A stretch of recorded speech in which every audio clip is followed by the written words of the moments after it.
Welcome to Randall Wellness Kitchen. I just got back from seeing my horse in the mountains and it was cold, it was chilly.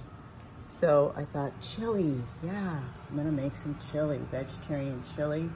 We got onions and celery and garlic all chopped up here. You can see I got my compost pile sitting there.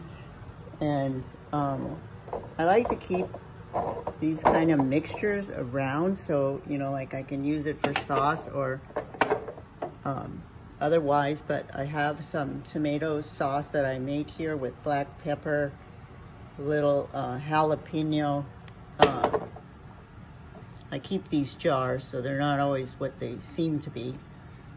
And so I'm gonna use that for the liquid. I started out with fresh tomatoes from my garden, so we have this, and this is gonna be great.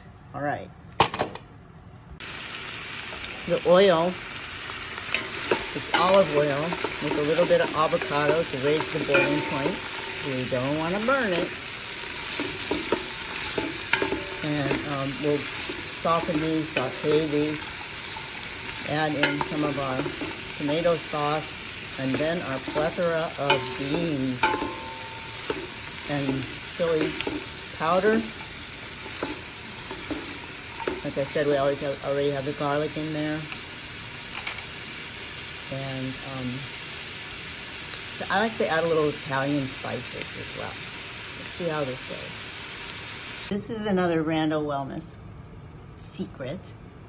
You know, we wanted this chili. We got cold at the ranch, but you know, we didn't have the classic kidney beans or red beans, but well, it doesn't really matter. We can use any kind of beans, great northern beans, black beans, and when I don't have fresh tomatoes, I love these Muir Glen organic diced tomatoes. They're wonderful. They add a little sweetness to the mix, and even I had a can of Amy's chili. It's organic, and that'll work out too. Okay, so this is going to be exciting. How's our mixture looking? So you can see the onions, garlic, celery in with our wonderful sauce. And we'll make this a little more protein in a minute.